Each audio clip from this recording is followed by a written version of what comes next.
Okay, what are we at? We're at 5 minutes past. We've got a respectable number of people on. So yeah, let's kick this off. Um, Thank you for coming to London DevOps. This is our 93rd meetup. Um, we've done a few virtual ones before. As you might have heard me saying a few minutes ago, we tend to do them in the summer when people are away. You're not quite sure what sort of audience you're going to get. And most of all, London is just kind of deserted, or it seems to be. So yeah, we thought we'd get some awesome heavy hitter speakers for our summer sessions. We started doing these through COVID. They were a big success. And yeah, we picked them up again after COVID as well, just to fill that gap between like our last meetup in June and when we're back in September. So yeah, here we are. Welcome to London DevOps. Thank you to everyone for coming. What is DevOps, I hear you ask? Well, that's an idea. London DevOps meetup has been around for about 11 years now. We're here to share knowledge. We're here to make introductions to let people network. It's a bit contrived over Zoom today, I'm sure you'll agree. But yeah, please do say hello to people. Come off mute at the end. We're here to help each other out. Everything is shareable. So anything you see is shareable unless indicated otherwise. I'm particularly interested in anyone who can teach me how to turn off the bing bong noise in Zoom, because every time I do one of these, I forget to do it in the settings. And when I come back to change it, it's moved. So sorry about the bing bongs. Just pretend it's Big Ben and we're actually in Westminster. There we go. All of our meetups mostly are on our YouTube channel, so you'll be able to see this one later on. I get a lot of value from replaying some of these talks. So yeah, as I said, they're on our channel, youtube.com/c/London DevOps, and this one should be no exception.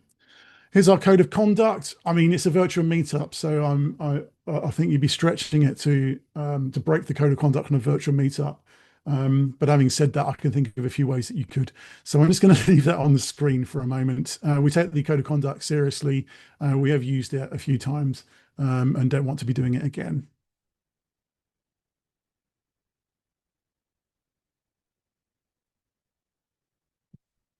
Okay, here's our organising team. We've got 3 of the 4 here tonight. Thank you everyone for coming. So if you want to host London DevOps, if you want to do a talk at London DevOps, mostly the physical ones, because we'll be back on site in London at a variety of venues. We've got September and October sorted out already, which yeah, yay, go us. We're usually not that planned. Please come and talk to us, talk to one of us, talk to me directly. Mark, Jack, and myself are on the call tonight. Alex is sunning himself over in Italy. It's his birthday. Happy birthday, Jack. But yeah, please do get in touch if you want to speak, if you want to host, or if you want to sponsor. Speaking of sponsoring, yes, we couldn't do this without our sponsors. So a quick thank you to Prism Digital. Alex is away. He's not on the call, as I said, so I can say anything I like about Prism Digital. But what I will say is they're a great group of people working in the DevOps space, recruiters doing an excellent job, not like those oily normal recruiter stereotypes. So if you're hiring or if you're looking for a job, then please do hit Alex or Dylan. Is Dylan on? No Dylan either. But yeah, Alex or Dylan from Prism. Thanks also to WeShape. Jack, did you want to say anything about WeShape? Yeah, I'll say a quick hello, Matt. Yeah, hi everyone. Thanks for coming tonight. As always, really proud to be co-organizer and sponsor of London DevOps. Just quickly, WeShape, we're a tech consultancy, so we work with customers anywhere from technical advisory, IT, roadmap planning, all the way through to technical delivery. And that's across kind of DevOps, data, software, and cloud. We are always looking for engineers to work on our projects, so please do reach out. I hope you enjoy the talk tonight, and yeah, thanks again for coming. Awesome. Thank you, Jack. We're also proudly sponsored by Adaptivist. We're borrowing their Zoom tonight. Adaptivist is the company I work for. I'm wearing the t-shirt tonight. Hooray. So yeah, we do a whole load of digital transformation stuff, especially around the Atlassian suite. So if you're interested in that sort of thing and don't really hate Jira, actually, if you do really hate Jira, then come and talk to me. I might have a solution for you. We're also sponsored by O'Reilly. So O'Reilly give us a drop of books I've been really good at doing quizzes recently, so we've given away all of our books. So there isn't one tonight, but yes, we'll get some more. So thank you, O'Reilly, for that. Right. Yeah, Glenn, are you there, mate? Yeah, I'm here. Yeah, you there? How are you doing? You got any plans next week? Yeah, I think I do. I Yeah, might yeah, yeah. just pop into London and see if I can jump on a boat. And Jump on a boat. What a yeah, fantastic idea. You know what? I think I'm going to do that as well. yeah, You know what? You know what, Glenn? I think we should kind of run like a joint kind of summer party thing for London DevOps and for DevSecOps London Gathering, of who which is the meetup that Glenn runs. Should we do that? Maybe like sell some tickets just at kind of cost price? yeah. I think that'd be a great idea. Oh, it's What a all nice about idea. collaboration, Right. isn't it? Let's do it. Let's do it. Okay. Actually, this is all for nothing because I think we've sold out, or there's like two tickets left.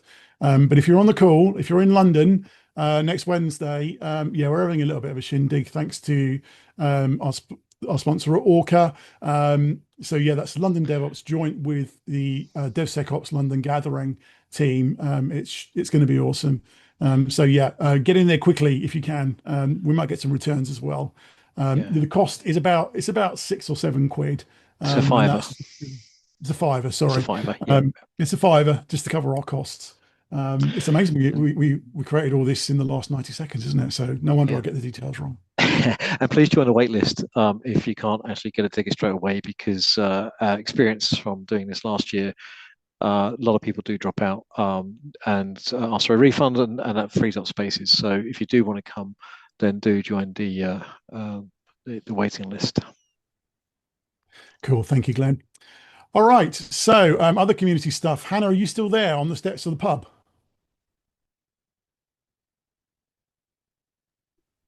Hannah, Hannah, I Hannah. am. Can you hear me all right? Yes, yes, yes. Go for it. All yours. Yes. What slide is up? Okay, so let me tell you a little bit about AI for the rest of us because it's a crazy project that I started last year. And I started it because I started to learn about AI because everyone's talking about AI and I had FOMO. I was like, oh gosh, like what are people saying? Am I missing out?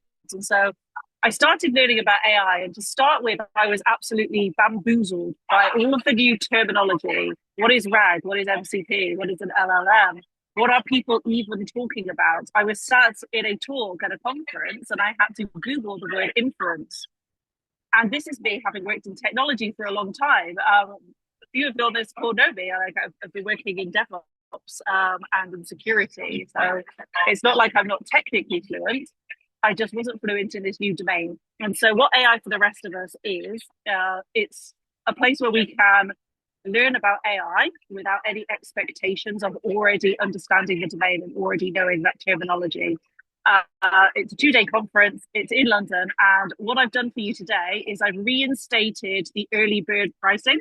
So early bird pricing, that wrapped up in July. We're now in August. But if you put in LDN DevOps, then you can get early bird pricing for one night only as part of this community. So I know a few awesome people who may or may not be speaking there. Nathen Harvey. So Nathan's coming over to London. Nathan's going to be one of our keynotes. Nathan's going to be talking about the impact that AI is having on the software development lifecycle, because DORA are looking at this and they have such a unique perspective of how software development is shifting. I'm really looking forward to that. We also have a developer experience track, which is all about the tools and how you use them in the software development lifecycle. And if you yourself are thinking, I don't really want to miss out on this AI wave, then we also have a getting started with AI engineering track. So early bird pricing is reinstated for this community for tonight. So please have a look at that, check out the conference, or follow us on LinkedIn, subscribe to the newsletter, Blue Sky, etc., etc. There's lots of places to get hold of us. We also have a monthly meetup.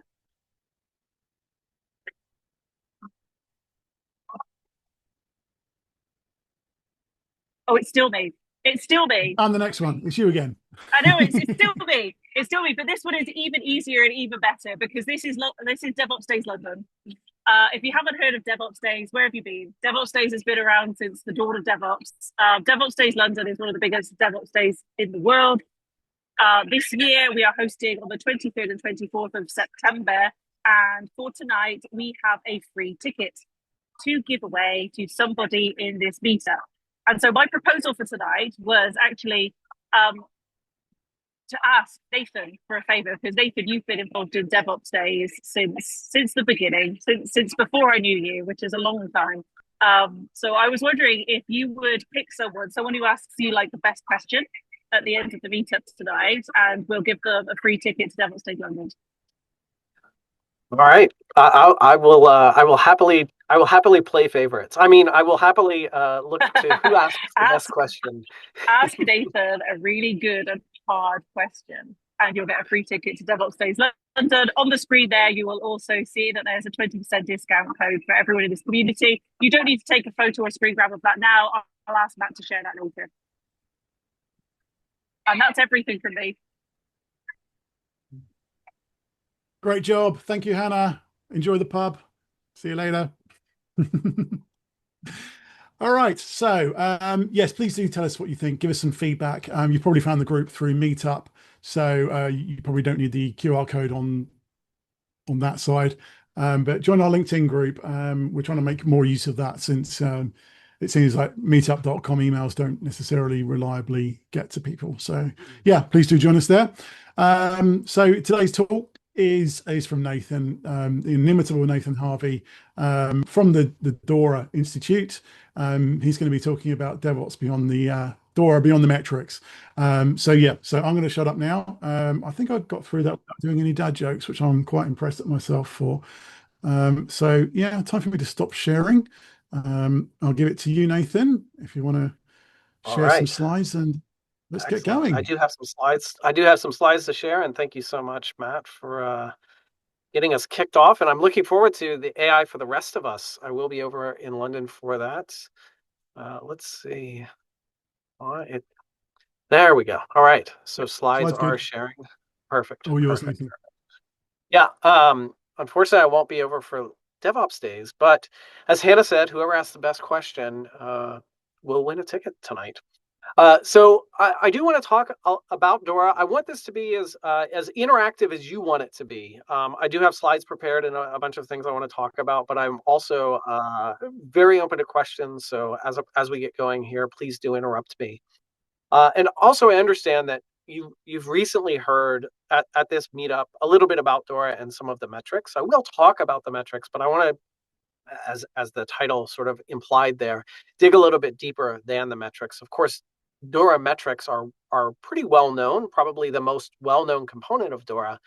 But I think to me, they're one of the lesser interesting pieces of DORA. It's much more about the broader scope of DORA itself. But maybe you don't know about DORA at all. And that's fine too. You'll learn a little bit about DORA as we go. So really, when I think about DORA and sort of what's its place in the world, it's really here to help us answer a question. How can your organization optimize value delivery investment from investment in technology and technologists? DORA itself as a research program has been running for over a decade. The research itself is program and platform agnostic. And we really want to help understand how do technology-driven teams and organizations thrive? How do they improve over time? And with DORA, we believe that you need a couple of key ingredients here. You need a way to assess how you're doing today, a way to prioritize what to work on next, and feedback that will tell you how are those prioritizations, how is that new work going, the changes that you're making, how is all of that going? And most importantly, you need the organizational muscle and institutional culture to do this over and over and over again. It's something that, is a practice and a mindset of continuous improvement, or as we like to say, you need to get better at getting better.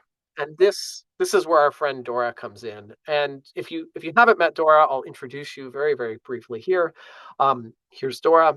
Of course, this is not the DORA that we're talking about. Another one that you may know and maybe not love, the Digital Operational Resilience Act, not the DORA that we're talking about tonight. Although, maybe if you get better at DORA, it will help you with DORA. I don't know. There is another DORA that you might not know of. This one is exclusively in the United States, as far as I know. In a couple of states, like Ohio, they have what they call designated outdoor refreshment areas. This means you can walk around with a beer in public, out in the open. This, I will admit, is probably my second favorite DORA, but it's not the DORA I'm here to talk about today. No, this is the DORA I'm here to talk about today. And for those of you that have known DORA for a long time, you might say, yes, DORA, DevOps Research and Assessment. That's what that stands for. Well, actually, we've de-acronymed DORA. So DORA stands for nothing. Except like that doesn't sound right. It stands for something, but it doesn't. It's no longer an acronym. We don't talk about DevOps research and assessment. We want to be as inclusive as possible, and we just talk about it as DORA. But one of the things that you do know is that DORA helps you measure software delivery performance. And sometimes we talk about the DORA 4 keys. These are the software delivery performance metrics. And as you probably know, in those metrics, we think about 2 high-level factors, which we measure as lead time for changes and deployment frequency. So in other words, how long does it take for a change to go from committed all the way through to deployed in production? And the other factor that we talk about is stability. So the other side of that equation. And with stability, we talk about the change fail rate and the failed deployment recovery time. Now, the change fail rate is our technical name for it. I tend to use a different name for it. I call it the O-expletive rate, because a change failure is what happens when something to production and you or someone around you shouts out an expletive. That change just failed. And you need to do something about it. You need to intervene. And that might mean rolling back that change. It might mean pushing forward a hot fix. Whatever it means immediate action is required. This isn't like shipping a known issue. We've all read release notes where there's known issues that we've released, and we'll clean them up on the next in version 2, which we never seem to get to, but we'll clean them up later. A change failure is literally something that you need to immediately act on. And then our final stability metric is that failed deployment recovery time, because deployments will go off. They will go off poorly from time to time, or maybe very frequently. In either case, we want to understand how quickly do we recover from those. Now, just a couple of reminders about these 4 metrics that I think people, oftentimes forget. The first is that these metrics can be used to measure the software delivery performance of any application or service that you're delivering to customers. Those customers could be, fellow employees. Maybe you're working on the platform within your organization, so your customers are other developers.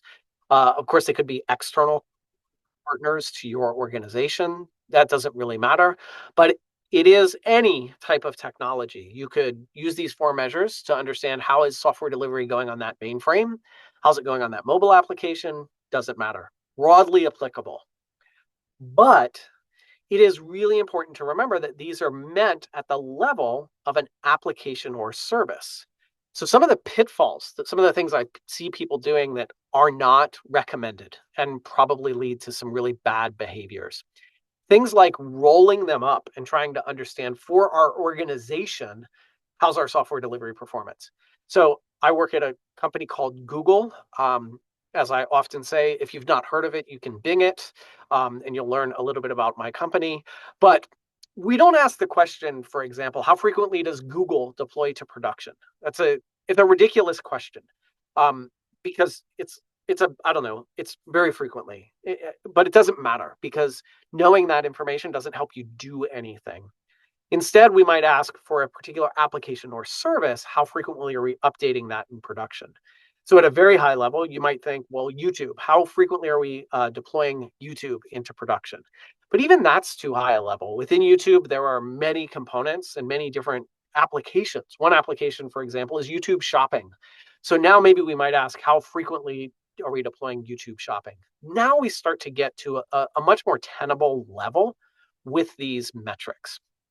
All right, so you can use them for any application or service, but use them only at the level of an application or service, which leads us to our next insight, which is super important. You can't really compare one application to the next. I mean, just think about this. If you were measuring the software delivery performance of, say, YouTube shopping and that customer critical backend mainframe at a bank, they're going to have different software delivery performance levels. They're going to work on different technologies. They work in different contexts. The users have different expectations. All of this matters. Context really matters. And so you cannot compare application A to application B when looking at these software delivery metrics.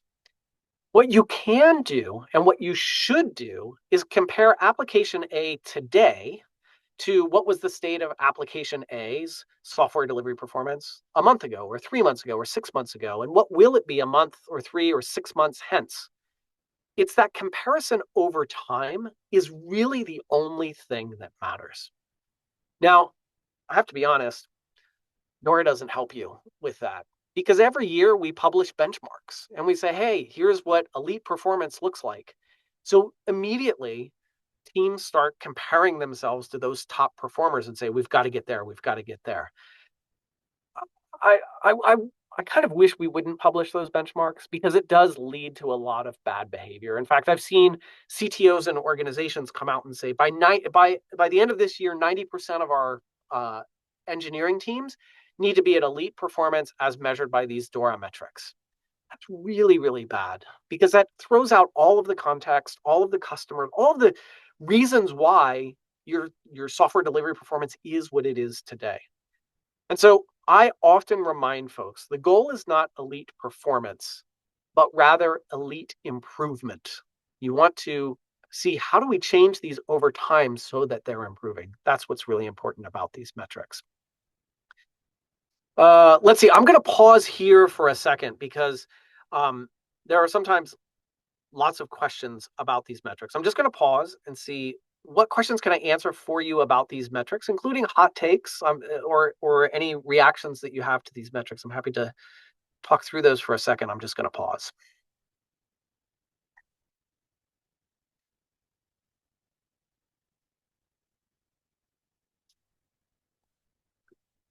See some things in the chat. Oh yeah, like come off of mute. All right. Well, I'm going to call that enough awkward silence. Oh wait, there's a hand raised. Great. Aladdin. Hi Nathan. Quick question for you. So lead time for changes is code committed instead of running in production. Yes. I've noticed some companies they also track delivery lead time as well, where it's when the JIRA or the ticket was created until it's committed until into production. Yes. What are your thoughts on that? Mm-hmm. For sure. So DORA really is sort of scoped to measuring software delivery performance. And so we really in this particular metric, lead time for changes, it is from code committed. Now, there's a lot of things that happen before that code actually gets committed. First, someone has to request a change, and that maybe is writing a JIRA ticket. That ticket has to be prioritized. It needs to be assigned to a developer. The developer needs to sit and think about how they're going to address that, go and architect it, code up the change, and then commit it. With DORA, we think that all of that stuff that happens before you've committed a change, it's unimportant, so we just ignore it.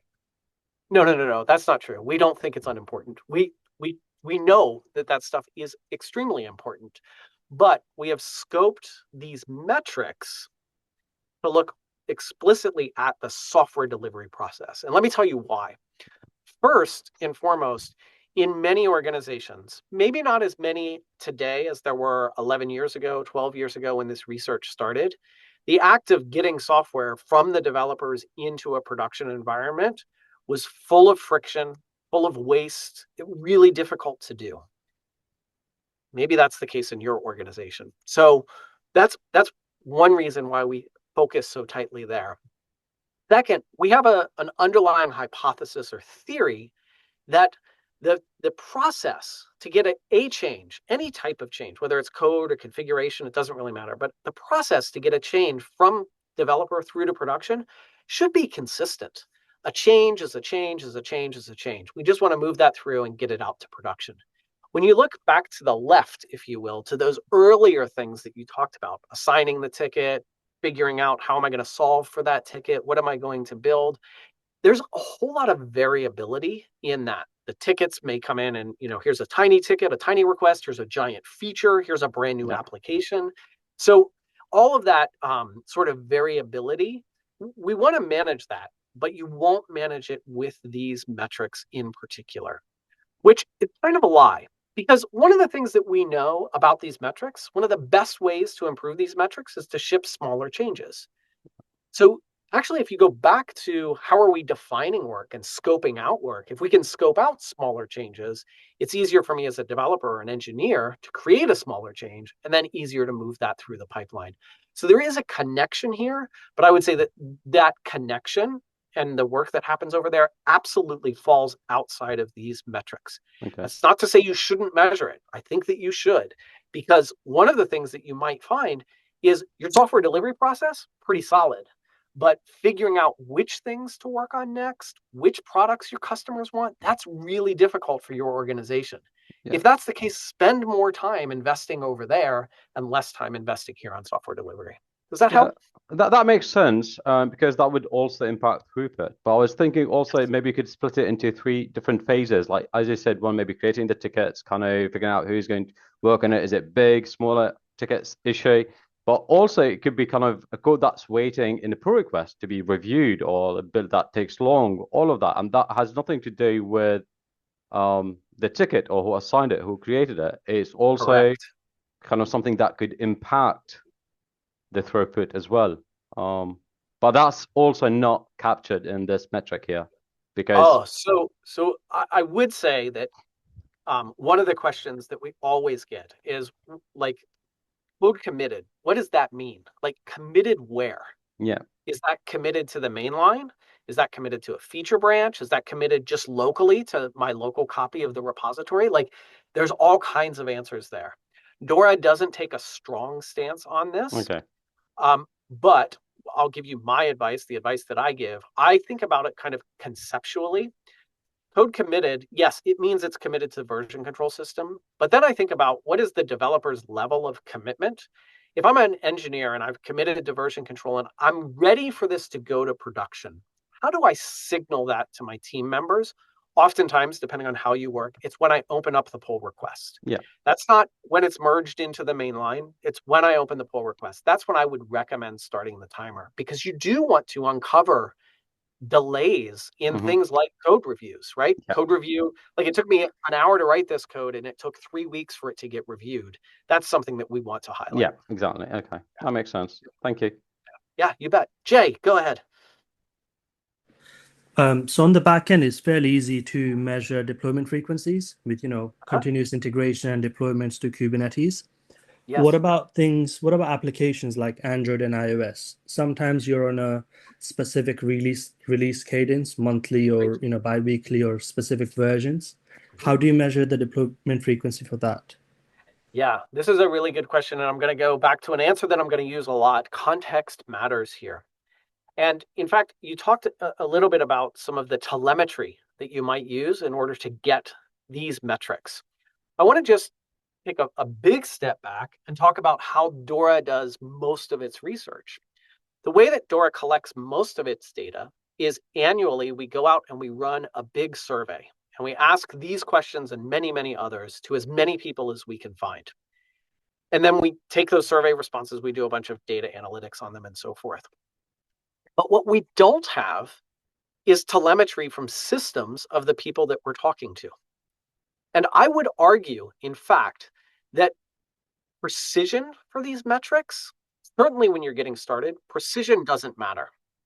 Precision does not matter. We don't care about the differences. Say, let's take lead time for changes. Is there a significant difference between a change taking an hour versus an hour and a half, or versus 2 hours? Not really. Not really. Is there a difference in a change taking an hour or 6 months? Absolutely. And it's this at a very big level, like, that's where things matter. So first, I would say to you, and please listen to me because there's lots of reasons why this goes off so many times. Do not start with log data and telemetry from your systems. Start with a conversation with your team. Just if you ask anyone on your team for this application or service, what are the answers to these 4 questions? You'll be able to answer those questions. Use that as your baseline, period. You don't need the telemetry, certainly not to start. And then when it comes to something like, well, we are in full control. I can ship all the way through to production. And this team over here is shipping an iOS app. They have got to ship to the App Store, and then they're kind of held up there. Just figure out for this application, when does your lead time start? When does it end? It may be as soon as we open it up for publication, like send it off to the App Store for approval. Maybe that's where you stop. Of course, there may be reasons why you want to go a little bit further, but for today, we're just going to close it off there. So take these metrics and contextualize them for the application or service that they're being measured against. Make sure that you write down those choices that you make and revisit them in the future. Just like everything that we're doing with code, these are not these metrics, and how we define them for our application is not set in stone.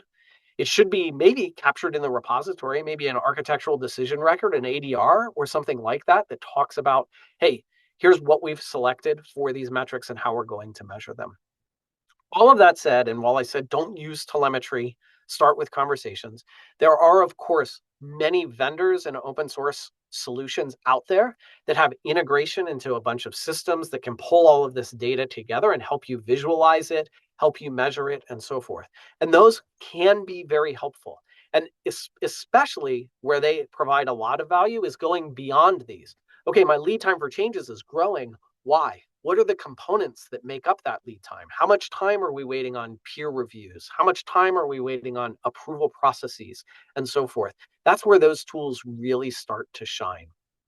And just really quickly, I'll give you a quick story of it's kind of a sad story. So one of the things that DORA does, I mentioned we go out and we run in this annual survey. Well, we also offer a service where we can come into an organization and run essentially that survey within your organization. And from that, we can then make some recommendations on what you want to change. This was many years ago, but there was an organization that did this DORA assessment. The DORA team came back and said, hey, here's what we think you should change. And the leadership in that organization said, hey, yeah, but like, how'd you get that data? We're like, oh, we run a psychometric survey. We ask input from all of your engineers. They're like, oh, so like, that's just your opinion, man. That's not real data. That's just what people feel. We know that we can get this telemetry from real systems. So we're not going to act on anything that you've told us until we have an actual dashboard that gives us precise numbers for all of these metrics and up-to-date real-time information and so forth. The DORA team recommended against that, said you could probably just start getting better right now. And they said, no, we're going to go build these dashboards. So off they went to build the dashboards. And 2 years later, they came back with the dashboards fully integrated and ready to go. They looked at the dashboards and they saw that their software delivery performance was exactly the same as what it was 2 years ago.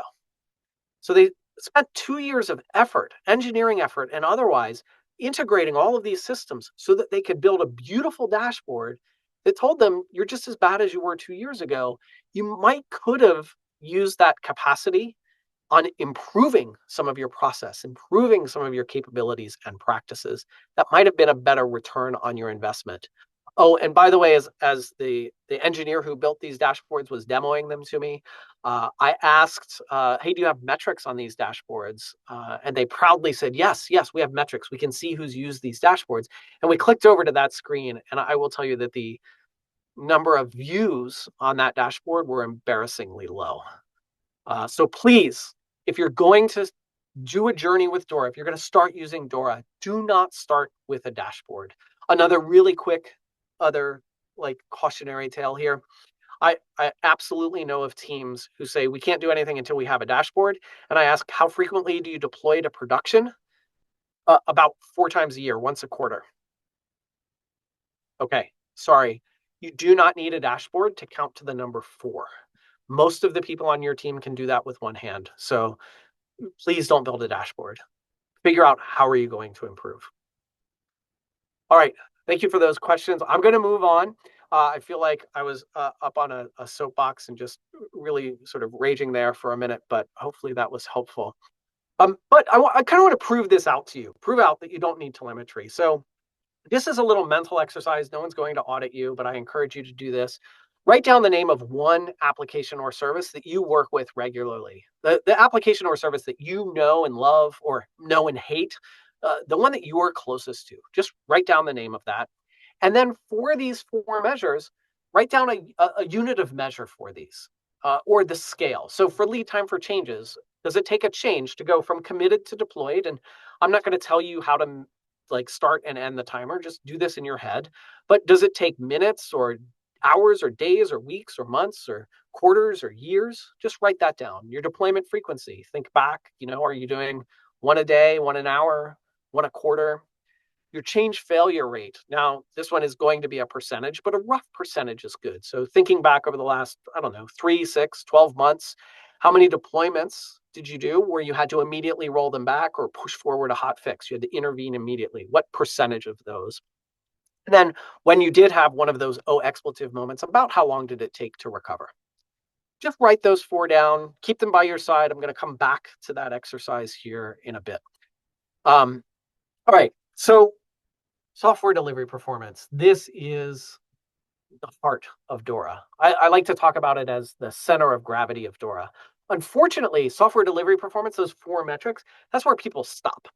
They're like, oh yeah, DORA is amazing. In fact, DORA, you might know, wrote this book. And by DORA, I mean Dr. Nicole Forsgren, Jez Humble, and Gene Kim wrote a book in 2018, I believe. It might have been it was 2018, called Accelerate. And on page 17 of Accelerate, they introduced these 4 metrics. The problem with that is that most people that were reading Accelerate, especially maybe more so the higher you are on the org chart, once you got to page 17 and saw those metrics, you closed the book, set it aside, and said, that's it, I got it. I'm going to go rule with an iron fist, and everyone's going to get better at these 4 metrics. And they forget why. Why is software delivery performance the center of gravity for us? Oh, and by the way, it's more than just software delivery performance. There's also reliability or operational performance of those running applications. That kind of matters too. But the reason we put our center of gravity here is that we've been able to show through our research over the many, many years that as these numbers improve, so too do the outcomes that you actually care about. Outcomes like organizational performance, which is things like market share and profitability and customer satisfaction, quality of service, all of that stuff. Oh, and by the way, well-being for the people on your team, less burnout on your team, higher job satisfaction, and so forth. So the reason you want to improve software delivery performance is because of those outcomes that we actually care about. So in that sense, these software delivery performance metrics and your operational or reliability metrics, these are leading indicators for those outcomes. But you don't get better at those outcomes by thinking really hard about those indicators, right? And in fact, you don't improve those indicators by thinking really hard about them. You don't just show up every day and just start mashing the deploy button to increase your deployment frequency. Well, I mean, technically that would increase your deployment frequency, but if you're just banging it over and over again, there's no value in that. So if these are leading indicators for those outcomes, oh, wait, before I get to that, I have another question for you. Back to that application or service that you wrote down. Imagine, and the scales, right? Imagine if you change that unit of measure. So let's say your change lead time that you wrote down was months. What if months became weeks? Or what if weeks became years or months became years? Just change that unit of measure, and just as a mental exercise, how would that impact your organizational performance? How would your customers feel about that? How would that impact you and your teammates? How would you feel about that? Would that increase your well-being? Would it diminish your well-being? Just think about this. And the reason I want you to think about this is because basically, look, DORA does this thing. When we run our survey, we go out and we talk to the world. We talk to as many people as we possibly can, and then we report our findings on that. But the reality is, you don't work for the world. You work in an organization and on a team within that organization that's focused on a specific application or set of applications within that organization. Your context is very different than our broad-based survey or study of this industry. So that context really, really matters. I want you to take what we find and use that as inspiration for what you want to go prove or disprove works within your organization. Okay, so hopefully you've had a minute to write down how changing that unit of measure would impact those outcomes. But let's talk about how do you actually change that unit of measure. I want to take my change lead time, instead of it being a quarter, I want it to be months, or like a month, or I want it to be a week. Well, you don't get there by thinking really hard about that metric. You get there instead by focusing in on the capabilities that your team needs or your system needs in order to improve those metrics. So if these performance metrics are leading indicators for the outcomes, you can also think of them as lagging indicators for the way that your team and organization work, your engineering excellence, if you will. And so that really focuses in on these things that we call capabilities, or capabilities and conditions. You have to, in your organization, have a climate for learning, fast flow, fast feedback. We expand those out. And as a reminder, DORA is program and platform agnostics. We're not looking at specific technologies, but we are looking at technical capabilities. For example, are you using version control? And quite frankly, if you're not using version control for the changes that you're shipping to production, I would invite you to leave this Zoom, go find a tutorial on Git and go study up on that. Start using version control yesterday, please. So, but I'm just going to make the assumption that everyone here, or everyone remaining, is currently using version control in some shape or form for all of the changes that they're using or pushing through to production. All right, so we've got version control. We've got other technical capabilities like, are you practicing continuous integration? Have you automated your deployments? But it goes beyond those technical things. You'll see there something like streamlining change approval processes. We want to streamline how changes get approved. Maybe you have an external body, you call them a change approval board or something like this. You know, it's sort of compliance theater. You send your changes off to a change approval board, wait for them to approve them, and then they get shipped to production. We've done a lot of research into that. Stop doing that. We also talk about things like documentation quality, and as you'll see right underneath there in the top side of the climate for learning, a generative culture. Of course, or not surprisingly, DORA has found that the culture of your organization is one of the leading predictors of both software delivery performance, but also of all of those outcomes that you care about. So with that in mind, I want you to go back to those 4 metrics and think about this. If you could change just one thing on your team, what would you change in order to improve these metrics? And that thing could be a new technology that you introduce. It could be a process change. It could be a new technical practice that you bring in. It could be something about how you change the culture within your organization, which might look like something like, I don't know, changing how incentives are created, who you promote, who you celebrate, and so forth. And then I'll just ask, maybe, are there any brave souls who would like to share what is the one thing you would change in your application or in your team to help improve these metrics? Anyone want to share one?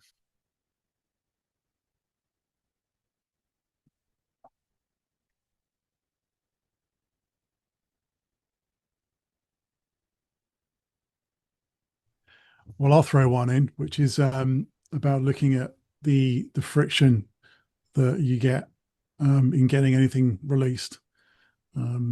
Approvals, for example. Approvals. Getting rid Yeah. of them. Yes, absolutely. That's change approvals. We find is a pretty consistent bottleneck, a pretty consistent constraint in many organizations. And that can start as early as like code reviews. The code review process can be really onerous or just slow. And it can go all the way to those sort of change approval boards, which get really tough. Because oftentimes, and what we found in our research is that a change approval board slows you down. It decreases that throughput. That's actually not a surprise to anyone. What was more surprising that we found in our data was that when you do have a heavyweight change approval process for any change that goes through, not only does it slow you down, but it also decreases the stability that you have, which is to say it slows you down and it increases the likelihood that you're going to have to roll back that change or push forward a hot fix. So it was set up to help reduce risk, and it does exactly the opposite of that. And that's what we've found in our data, and of course through stories that we've heard from the community as well. So pretty interesting stuff. Now, I just want to, I'm going to jump over here. Let's see. Oh, I'm going to switch screens here really quickly.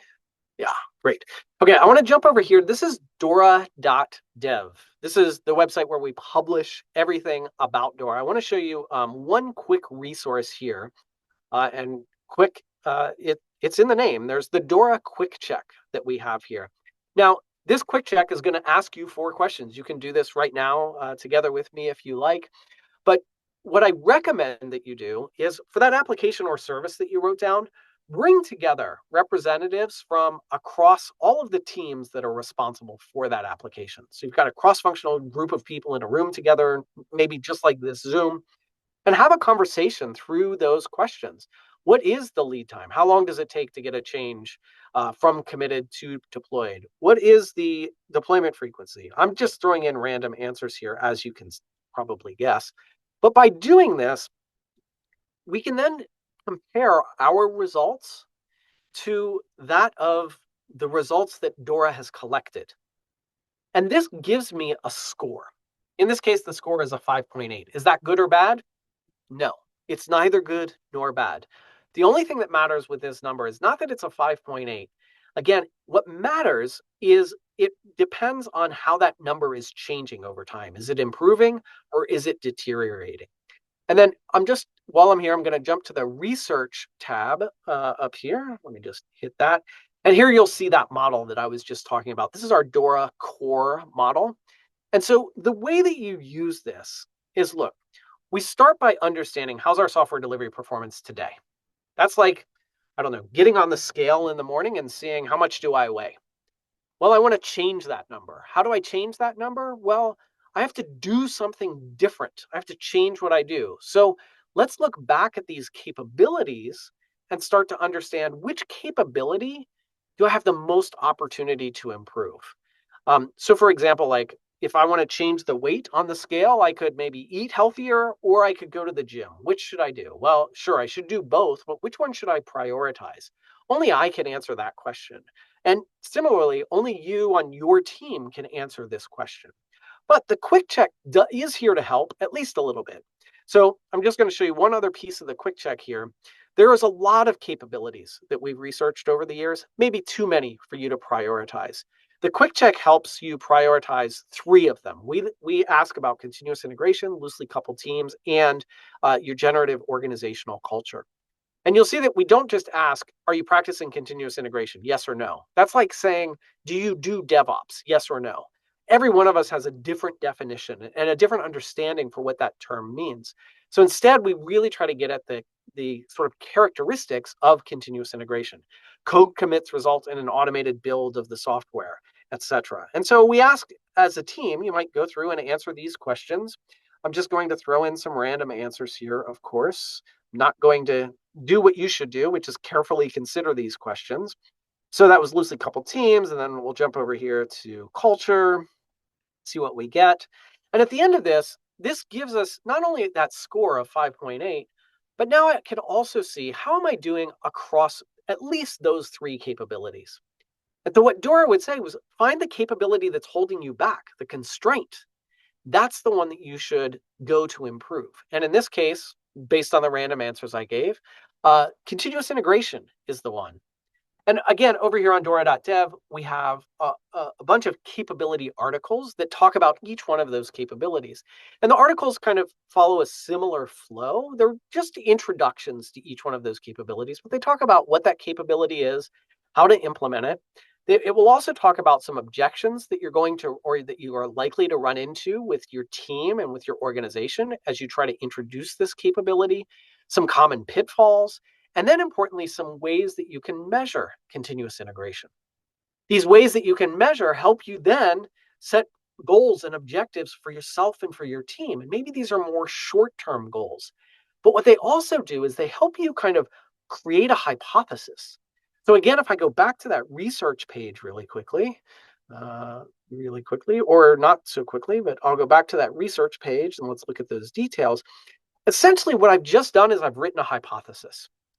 Well, our goal is to improve software. Our goal is not to improve software delivery performance. Our goal is to improve commercial performance and improve job satisfaction for the people on our team. Let's set that as our goals.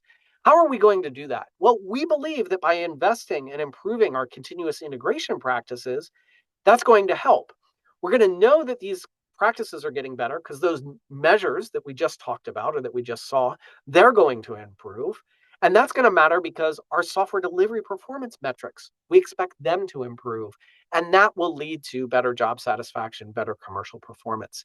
In this way, the DORA program is meant to help you identify and create hypotheses and then have metrics in place that can give you feedback on those hypotheses. We really kind of want you to take an experimental approach to exactly how you're going about improving the way that your team works. All right, I'm going to pause there again for questions and also to do a time check. I believe we have about 20 minutes left. Is that right, Matt? Yeah, that works for me. That sounds good. Okay. All right, great. Any questions I can answer right now?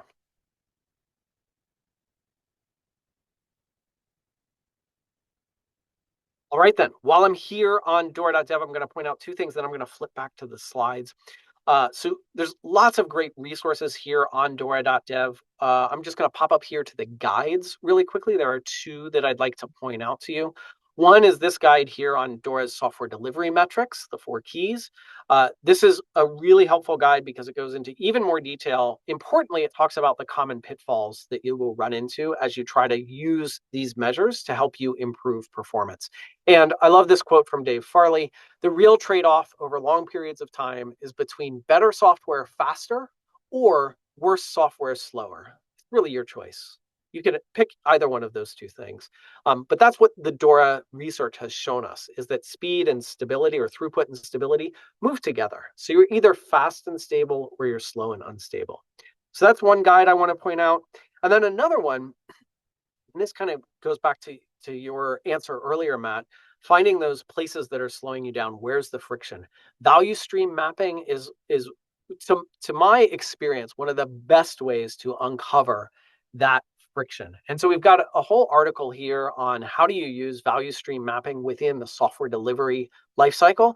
And if you've not done value stream mapping, you're essentially going to get together as a cross-functional team and build a map similar to this one.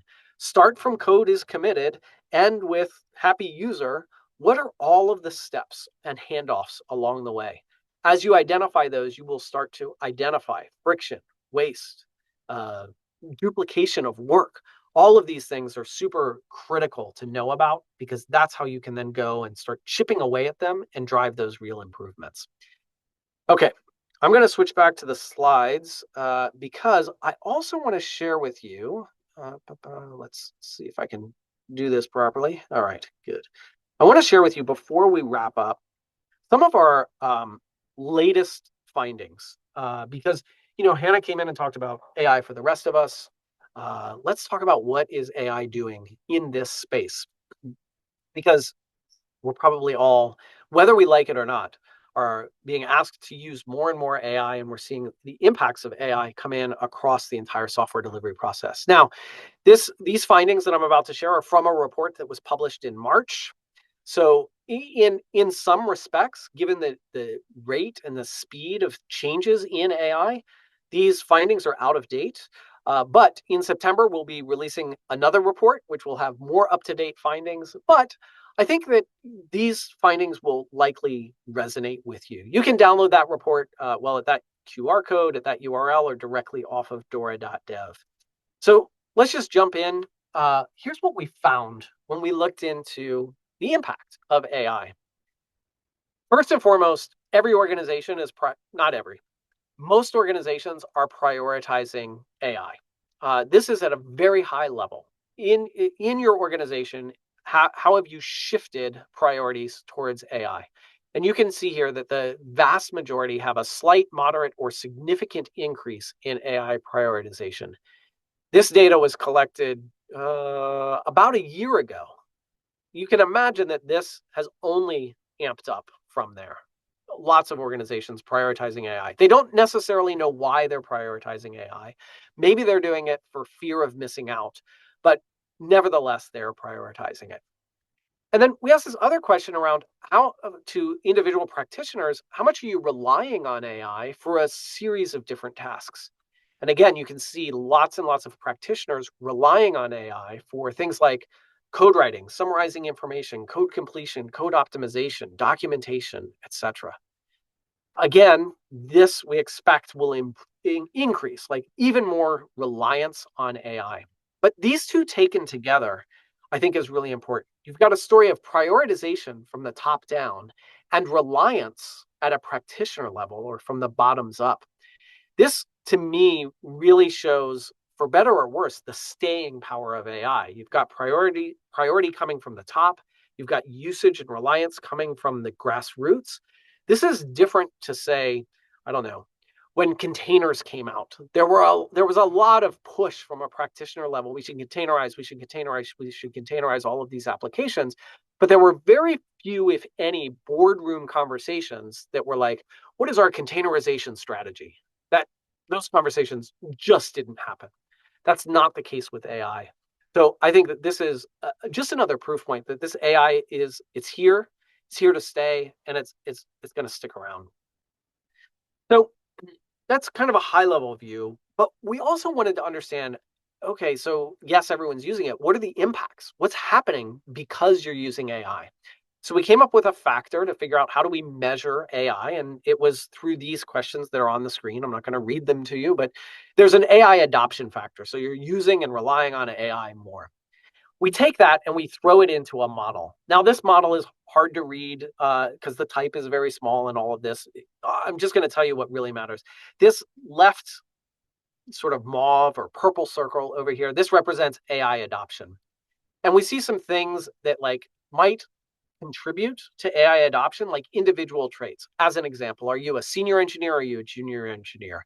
That might influence how much you as an individual adopt AI. And we've got a couple of other things like factors that maybe drive AI adoption. And then AI adoption leads to some outcomes, things like team performance and software delivery performance. So this is sort of how we model the data that we have. So then we ask this question, and this is kind of how DORA research works. We want to understand if we had two worlds, and these worlds were identical. It's the same people working on the same applications, following the same processes, et cetera, et cetera, et cetera. What if we change one thing about one of those two worlds? Let's change that and observe what happens. Now, this is great because we can do that because we're just looking at data. You can't actually run an experiment like that in your organization. Let's just change one factor about this organization and see what happens, because your organization is too complex. But this is what we do in DORA to help us understand what are the impacts of things. So look at this chart very carefully, and I would ask you to pay special attention to this purple circle over here on the left, which is AI adoption, because we're about to change this world. In fact, the way that we're going to change this world, watch for it, we're going to increase AI adoption by 25%. Did you see that? I'm just going to take it away and show you again, because this is the only animated slide, and I love animated slides. So see that purple circle? What if we increased AI adoption by 25%? Boom, circle just got bigger. Isn't that amazing? That's how we do our DORA research. It's just drawing circles and making them bigger. No. So we ran this, and so then we ran thousands of simulations across this model, across our data, and that gives us answers like, okay, if on a team or as an individual, you increase your reliance, your adoption of AI by 25%, what would happen? So the way we read this chart, and there are 3 of them, so I'm going to teach you how to read them only once. If we increased AI adoption, what things would change? Well, this vertical dash line is 0, so no change. What things are going to change? The y-axis, the vertical axis, talks about these outcomes or things that might change. Flow, job satisfaction, productivity, time doing toilsome work and burnout, and time doing valuable work. So how would these things change if I increased AI adoption? And then we have a dot with a percentage in it. So they would either increase if it's on the right side of the 0 line or decrease if it's on the left side. And then those bars that come out from the dot, remember, we ran a bunch of simulations. So we have to have some confidence in those simulations. The wider the bar, the less confidence we have. This is kind of the error, this is sort of the expected range, if you will. So a tight bar means we're super confident about that. And so that's how you read these. So what does this tell us? Thinking about some things that matter to an individual. How much time do I spend in flow? What's my job satisfaction look like? What's my productivity look like? All of these things are increasing, and we're pretty confident in the increases. Now, if you look at those numbers, 2.6, 2.2, 2.1%, we're not talking 10x here, but we are talking some slight increases in those outcomes. Time doing toilsome work may as well be 0. It's just to the right of the 0 line, but you can see there's not a whole lot of consistency in the answers. There's a big spread, so we'll call that 0. Burnout it's slightly to the left, which is good. We want to reduce burnout, but there's so much uncertainty that, again, it's basically 0. Time doing valuable work goes down. Well, this is interesting. My time doing toilsome work stays the same, and my time doing valuable work goes down. What's up with that? I thought it would be the other way around. Well, we aren't really sure from our data, but there is a hypothesis that we put into that report. It's called the vacuum hypothesis, which basically says you're getting your valuable work done faster with AI. It's not that you're delivering less value. It's just that you have more time to go to the pub or more time to do something that you might not consider valuable. So see the report for more on our hypothesis there. All right, but that was the individual level. Let's scope out a little bit further to our team or application level and read this chart the same way. You can see documentation quality, a big increase. Code quality increases. Code review speed, which is to say it gets faster, that increases. Approval speed also increases a little bit. Cross-functional coordination basically stays at 0. Technical debt and code complexity both go down. And just to be very clear, a reduction in technical debt and a reduction in code complexity, these are both good things. So this is pretty interesting. We see relatively good impacts on the individual, relatively good impacts at this sort of team level. Those capabilities seem to be improving. So given DORA's research, as those capabilities improve, performance should improve. So software delivery performance must be getting better, right? We've shown, documentation quality is improving, etc. But here's how we read the software delivery. And we break down software delivery again into throughput and stability. Unfortunately, you'll see that all of these numbers are to the left of that 0. So throughput and stability are both dropping. Throughput by a little bit, but our confidence is that it's definitely going down. And then stability by a significant margin, about 7.2%. Again, there's some uncertainty there, but all of the uncertainty is very much to the left of that dashed bar. How can that be? How can software delivery performance actually be degrading? We saw all of those other capabilities, which have traditionally shown that software delivery performance improves. They're improving. Why not software delivery performance? Well, for me, this just kind of goes back to how we're using AI. And as an industry, we've focused in technology a lot on using AI for code authoring, code generation. And if you think about, let's go back to that one thing that you wrote down earlier today. When I asked you, what was the one thing that you would change in order to improve your application software delivery performance metrics? How many of you wrote down write code faster, type faster, generate more code? Probably none of you.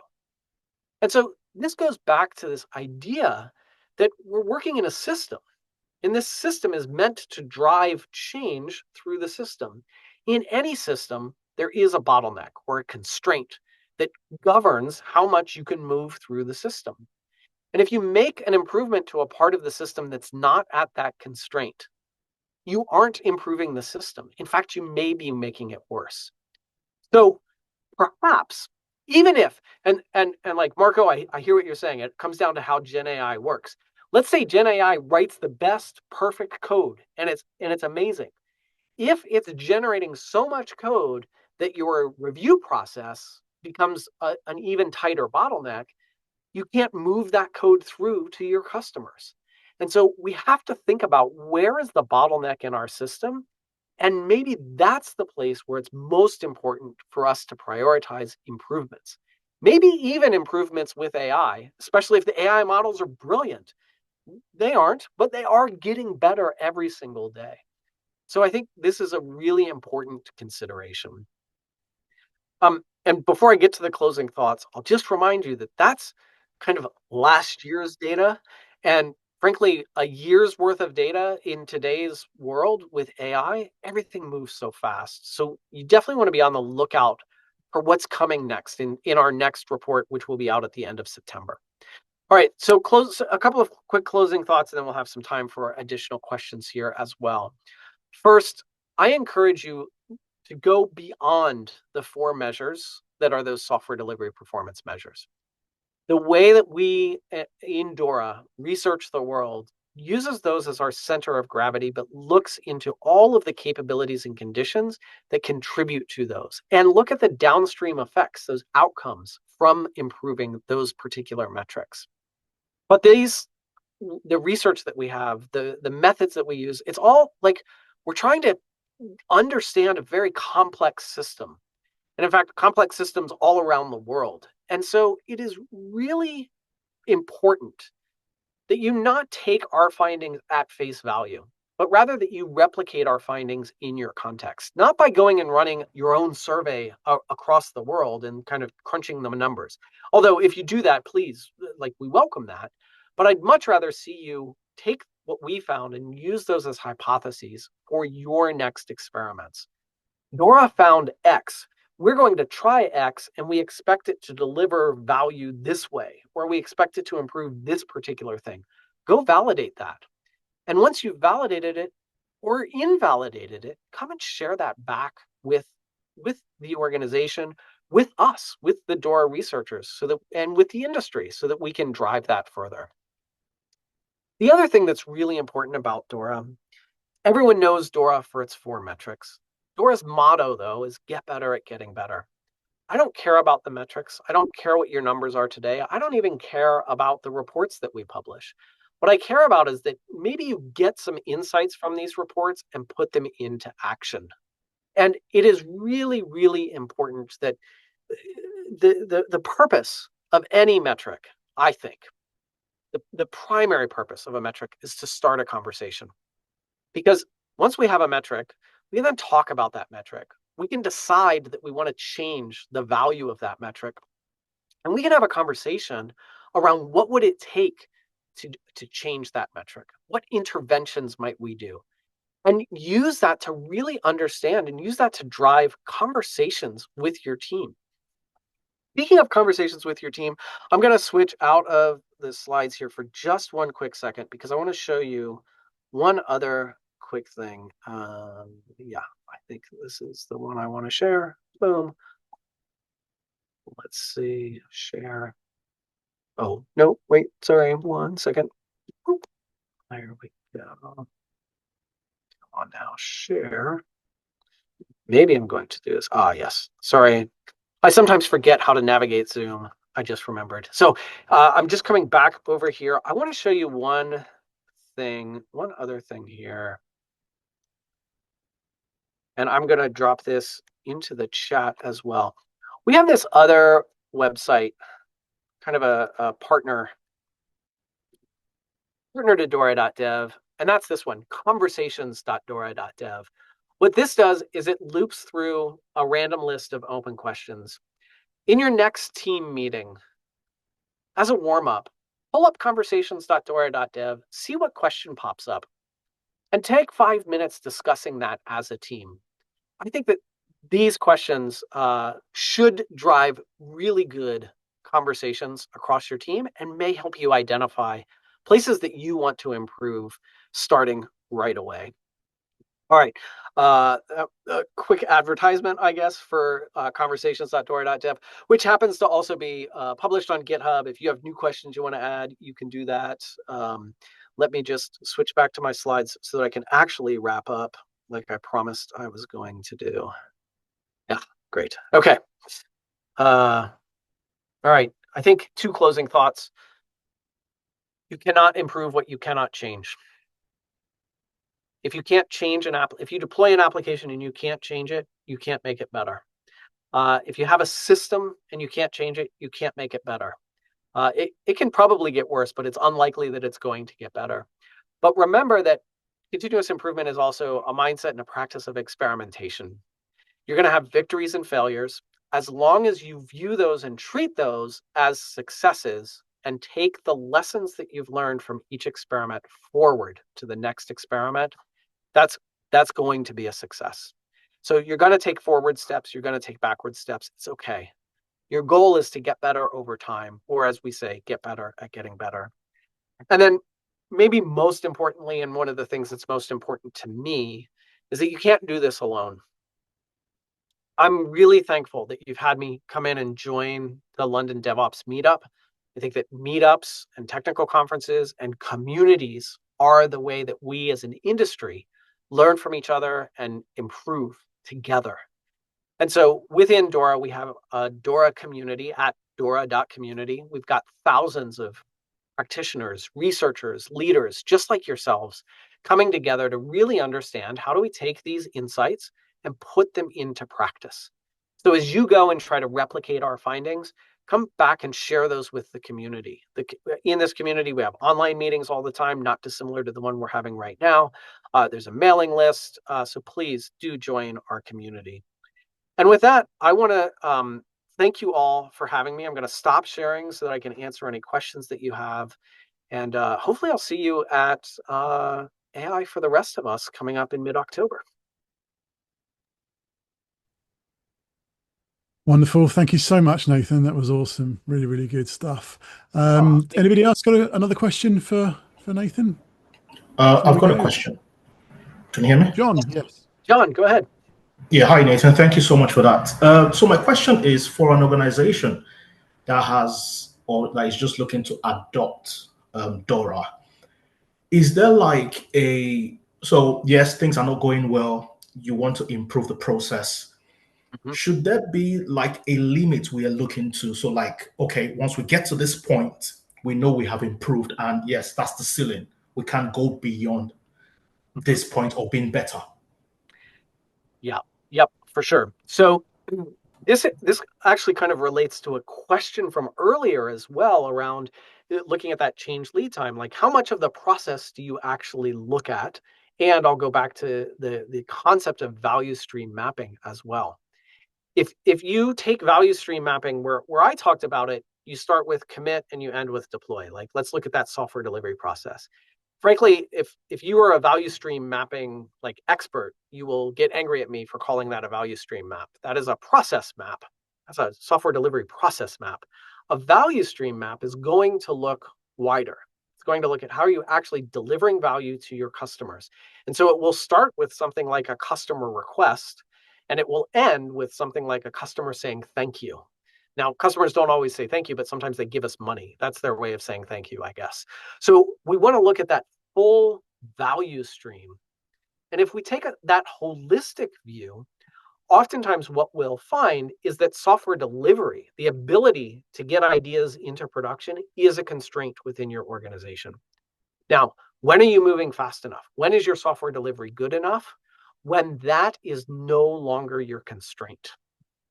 When the challenge is not, we can't ship ideas fast enough. We can't get feedback fast enough. The challenge might be, we don't know what ideas to ship. We don't know how our application fits in the market. This might be an indicator that you need to work on product market fit, and that's a higher priority than software delivery performance right now. It might be that we've got great ideas, we've put them in market, and some of our customers are really happy, but we just don't have enough customers.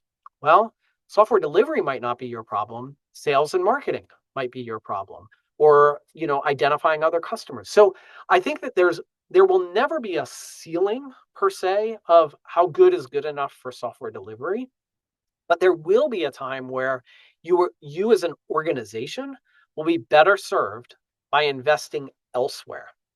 Now, as an engineering team, you might not have a whole lot of control or influence over some of those other components.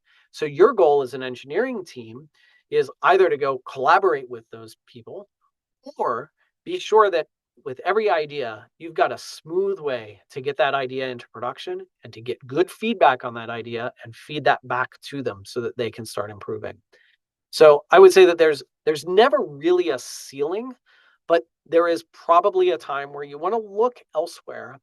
And even if you do hit optimal software delivery performance, whatever that means for your organization, I would say you still want to track it at least a gross level. You don't have to have that precision, like to the second decimal, exactly how long does it take to get into production, but you do want to watch for trends over time, because even once you hit optimal, there's an opportunity for you to slide backward, and you just want to be cognizant of that and look out for it. I hope that helps, John.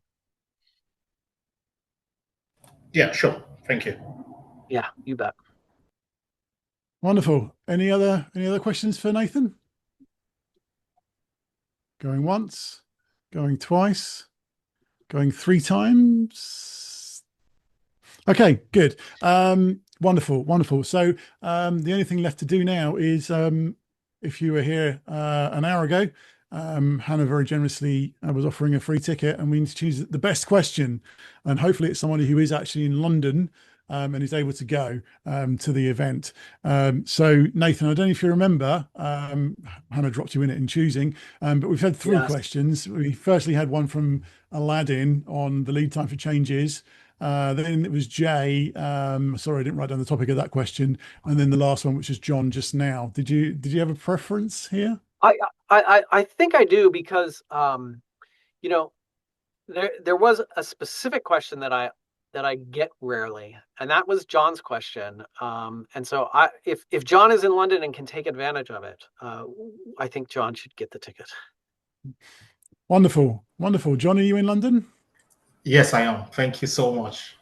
You are excellent. Can you do me a favor? Can you message me either here on the Zoom or on LinkedIn or somewhere with your email address, just so we don't lose you, and we'll get you get that free ticket winging its way to you. Yeah, cheers. Thanks, guys. All right, John, and then we can meet in person for sure. And I'd love to talk more about your question. Sure. Great. Fantastic. Okay, so that's it for us for tonight. I hope you've enjoyed the virtual meetup. We've not lost many people at all over the course of the hour and a quarter, which is always a good sign of an excellent talk. I've seen Nathen speak before. I knew it was going to be absolutely fantastic, and it was. So I hope you enjoyed it. Everyone who's still here, have a lovely evening. I hope to see some of you next on September the 10th. You heard it here first. It's going to be the next London DevOps physical meetup, so 3-dimensional, not on Zoom. Sorry to anybody who's not in London. We're going to be at the Lloyd's offices. That promises to be a really good one. So right, I'm off to go and play ping pong with my neighbours right now. So I hope everyone here has got something interesting to do for the rest of the evening. Thank you all for coming. Thanks again massively to Nathen, and we'll see you soon. Cheers, everyone. Bye-bye. Bye-bye. Thank you.